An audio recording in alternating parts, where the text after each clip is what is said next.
Olá, tudo bem? Eu sou Vanessa Vantini e seguimos juntos aqui no Mopcast, que é o podcast da Mop Base Forte, do berçário ao 9º ano. Quem está aqui com a gente nesse bate-papo de hoje é o professor de matemática, João Pedro. E a ideia dele estar aqui com a gente é para a gente conversar sobre uma novidade que está tendo aqui na Mop agora. Todos os alunos dos anos finais vão trabalhar um tema necessário, que é a educação financeira. Esse já era um assunto trabalhado com alguns alunos, mas agora será um projeto novo que a escola vai desenvolver. Por isso eu agradeço muito a sua participação aqui com a gente, João Pedro, para a gente entender melhor esse universo. Muito obrigado. Primeiro eu queria agradecer, pela oportunidade, pois poder conhecer um pouco mais aqui o projeto do podcast da Mop, o Mopcast, e poder participar, Fico lisonjeado aqui e vamos bater um papo aí sobre esse assunto que está tão presente hoje em dia nos noticiários, na vida da população brasileira. Eu acho que tem muita, mas muita importância para os nossos estudantes desde já. É isso mesmo, João. É um assunto que está em alta, A gente vem falando mais sobre investimentos, renda fixa, variável, ações.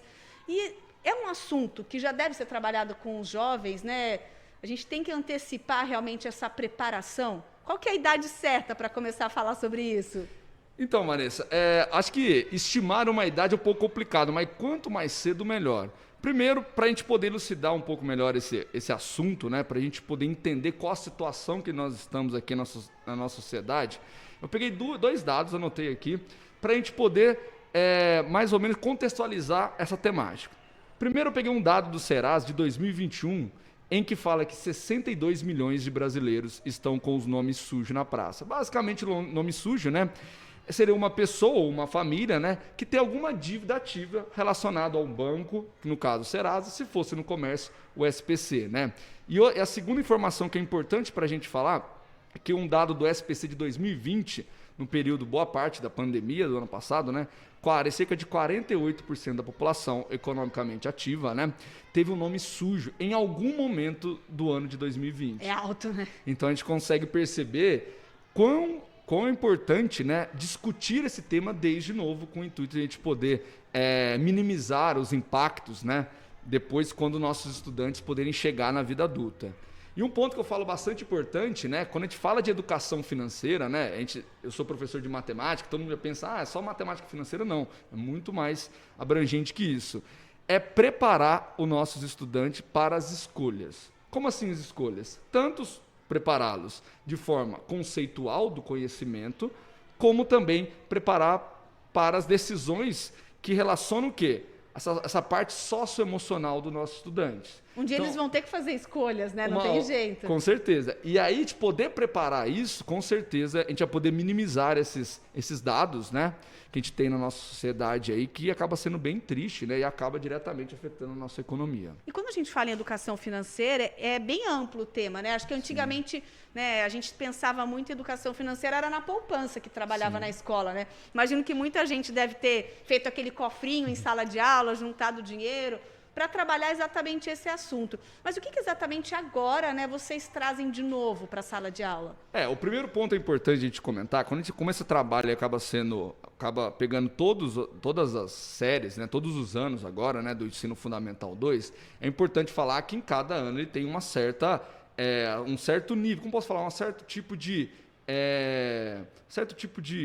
nível para cada um desses alunos. Então, por conta da idade, às vezes também não tem como entender tudo, Um aluno de oitavo e nono ano ele tem uma certa maturidade, que o aluno de sexto e sétimo, acaba não tendo. Então é importante falar que a gente vai conseguir trabalhar tanto no período regular, como alguns trabalhos complementares que a gente tem como projeto do empreendedorismo social. É trabalhar os conceitos de investimento, trabalhar os conceitos de análise financeira, de situação financeira, relembrar daquela grande máxima, que a gente tem que ter uma receita maior que os gastos e as despesas, que a princípio parece muito simples, mas acaba que na prática não é tão simples. Falar sobre, por exemplo, sobre diferenças entre empréstimos e financiamentos, que pode estar presente na vida da maioria dos brasileiros. Então esses são alguns temas que serão abordados claro, fazendo link, né? Fazendo conexões com temas de outras disciplinas também, obviamente, porque a educação financeira é muito mais abrangente que só a própria matemática. Você tocou aí na questão do empreendedorismo social, né? Que é um projeto da escola, e a ideia é trazer, né? Colocar essa educação financeira também no projeto. Até para eles aprenderem, digamos, na prática mesmo, é isso? Sim, sim, perfeito, né? Agora a gente tá reformulando o nosso projeto do empreendedorismo social, né? E agora a gente vai começar a implementar módulos, né? Que tem o intuito principal de orientar, né? De estudar, né? De poder discutir esses temas relacionados à educação financeira. E aí eu queria falar de 2 pilares que relacionam tanto o empreendedorismo social como também a educação financeira, que é a ética e a cidadania. Ah, mas como assim ética, né? Então a gente tem que pensar o seguinte, né? Quando a gente vive num mundo consumista, isso aí acaba sendo um fato, né? Mas a gente precisa entender até quando esse consumismo ele acaba sendo saudável financeiramente, principalmente para uma família, né? Então, será que é necessário a gente ter um consumismo exacerbado, em que a gente acaba utilizando, né? Acaba usando nossos recursos naturais, nosso meio ambiente ao excesso? Será que isso é importante? Outro ponto importante, a cidadania, né? Porque quando a gente vive numa sociedade, a gente tem deveres, né? Então, por exemplo, quando eu vou abrir uma conta num banco, eu assino um contrato, tem todos os regimentos, todos os protocolos, né? Todas as minutas do contrato que a gente precisa respeitar, tanto o banco como nós, que acabamos adquirindo, né? Ou acabamos fechando esse contrato, né?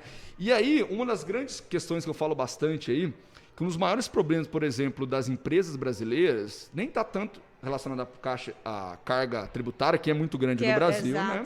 Mas em si a inadimplência, né? E ela está diretamente relacionada com a cidadania, né? Então, quando eu vou comprar um certo tipo de objeto, eu tenho que ter bem claro na minha cabeça e na minha mente que eu preciso honrar com aquele compromisso, né? Eu preciso pagar de alguma forma, né? Então, tem várias empresas que fecham no Brasil, que é uma coisa, que são notícias muito tristes, né? Ainda mais nesse período de pandemia, por inadimplência. Então, um ponto extremamente importante, tanto a ética como a cidadania, que a gente discute muito nesse projeto, com os alunos do 7º ano, mais especificamente. E aquele equilíbrio, né? Você até citou essa questão de você não gastar mais do que você sabe que vai entrar, né?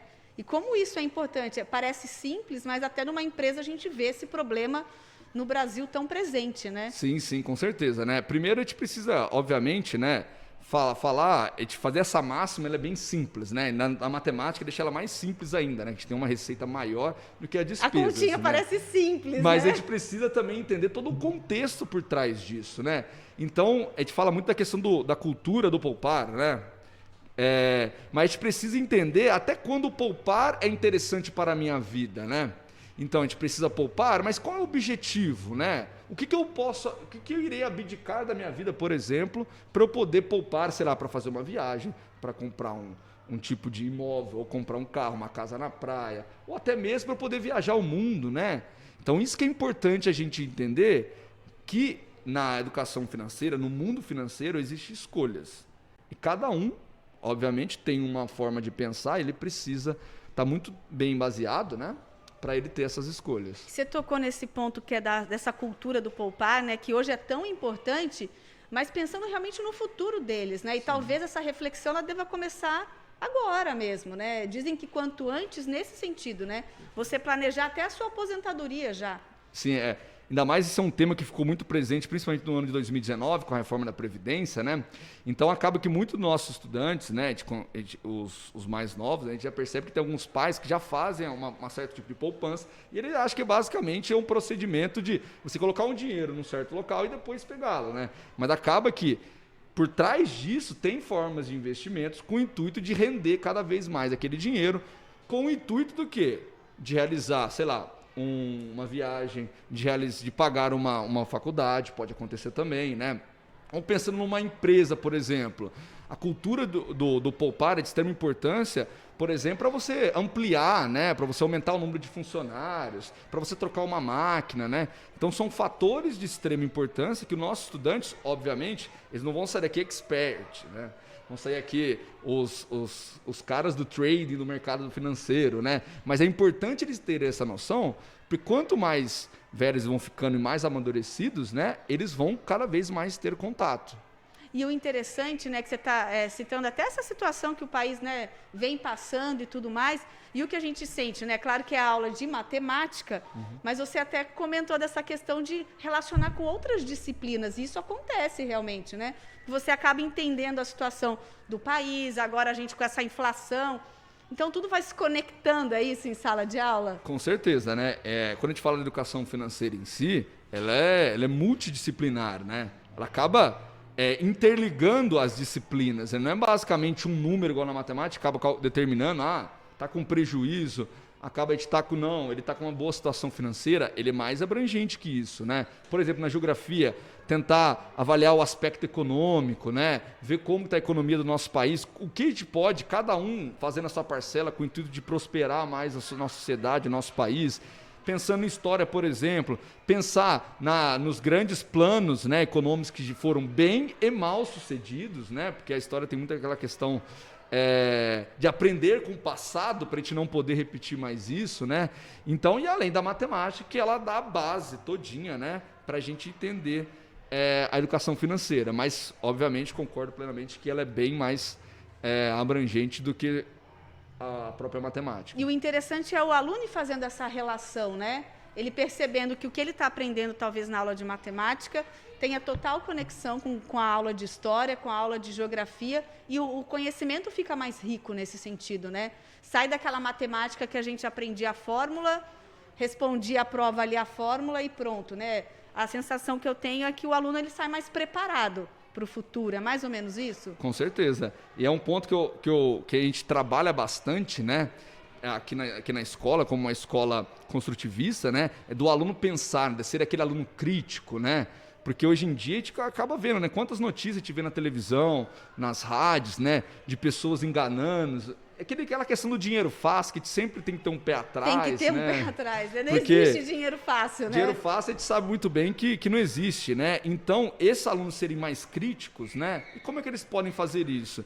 Às vezes através de situações problemas, né? A gente montar case de situações problemas em que os nossos alunos, através da maturidade dele, através do conhecimento que eles têm, darem suas opiniões, mostrarem caminhos para sair daquela situação ou de melhorar, como minimizar, por exemplo, o impacto de um gasto excessivo de tal, sei lá, por exemplo, um domiciliar, tem um alto gasto com energia elétrica. Então, basicamente, esse aluno ele precisa avaliar o que eu poderia fazer para economizar energia elétrica, que agora está sendo um tema muito atual, né? A crise hídrica que afeta diretamente na energia elétrica, né? Então, esses são alguns gatilhos importantes para os nossos estudantes pensarem, né? A gente quer formar cidadãos críticos, né? E não basicamente massas de manobra, né? A gente fala muito isso aí. E isso tem muito a ver com essa liberdade financeira que a gente fala hoje, né? Que eu acho que é o sonho de muita gente, e às vezes é até difícil entender, né? Às vezes a gente fala que liberdade financeira é você ter dinheiro guardado, e não é bem isso, né? Hoje em dia a gente entende essa liberdade financeira como algo a mais, né? Até para você poder se planejar para fazer as suas escolhas futuras, né? Perfeito, né? Porque essa questão, quando aquela a gente fala... coisa de você não estar preso nas parcelas, né? Não se embananar nesse meio. Mas você tem que tomar um pouco de cuidado quando a gente fala de liberdade financeira, né? A pessoa que acaba não entende um pouco do assunto, acaba não. Então, essa é uma pessoa que tem uma grande reserva financeira que ela pode gastar do jeito que ela quiser, pode comprar o que ela quiser, né? Não se preocupar com nada, né? Eu vejo numa visão completamente diferente, né? Quando a gente fala de liberdade financeira, primeiramente que os pré-requisitos básicos, ela tem um conhecimento muito bom, muito apurado de educação financeira. Para isso ela ter, obviamente, além de uma reserva financeira, ela ter condições de que o seu dinheiro do dia a dia, né, acaba pagando, acaba honrando com todos os seus compromissos e através dessa reserva poder, basicamente, você poder investir no seu estilo de vida que você gosta, de comprar alguma coisa que você gosta, obviamente, sem ser de forma exagerada, obviamente, que você não possa cumprir, né? Então são alguns fatores importantes, né? Porque cada pessoa tem um estilo de vida, gosta de uma forma de viver, gosta, por exemplo, gosta de um bom restaurante, gosta de viajar, gosta de comprar um bom carro. Isso aí é muito comum no nosso dia a dia, né? Quando a gente fala de liberdade financeira, a gente precisa que essa pessoa saiba que tem que honrar todos os seus compromissos, voltando em cidadania, né? E aí, através de uma certa parte do salário, até parte do rendimento, ela poder investir nesses momentos, né, que ficam pra gente, né? Que não adianta nada a gente ter uma grande reserva financeira se a gente não poder também aproveitar um pouco, né? Muito bom, João Pedro. O assunto dá pra gente continuar conversando por aqui, né? Esse assunto dá para ficar bastante tempo conversando aqui. Vamos começar esse projeto, né? E aí você volta aqui para trazer para a gente como é que está sendo a reação dos alunos, né? Como é que eles estão trabalhando tudo isso em sala de aula. Eu já te convido, então, no ano que vem para a gente voltar a tocar nesse tema por aqui no Mopcast, que eu tenho certeza que os pais também ficam muito interessados, né? Em saber como é que isso está acontecendo dentro de sala de aula. Muito obrigada, viu, João Pedro? Primeiramente, obrigado a você, Vanessa, pelo convite. Obrigado à escola, né? A gente está falando um pouquinho de um tema que eu gosto muito, né? Um tema tão importante na vida da nossa sociedade, né? E que a gente pode deixar um pouco, né? Um pouco de conhecimento, um pouco de vivência para os nossos estudantes, né? E, em geral, é isso. Muito obrigado pelo convite. Já está aceito já o convite do ano que vem. E aí a gente pode falar, talvez, do projeto mais maduro, né? Abordando, a gente podendo até mesmo chamar alguns alunos para falar das suas experiências. Acho que vai ser bem legal também, para eles mostrarem também na prática, né? Ou falando sobre o assunto, para a gente ver como é que se deu esse projeto aí. Em que eu estou muito feliz de estar aqui. Como é que eles assimilaram tudo isso, né? Adorei a ideia. Já está tudo acordado, então, para o nosso próximo encontro. Muito obrigada, viu, João Pedro? Obrigado a você. Foi um prazer estar aqui conectado com vocês novamente. Por favor, participe aqui desse espaço, mande sugestões, comente também. Eu te espero no nosso próximo encontro. Até lá!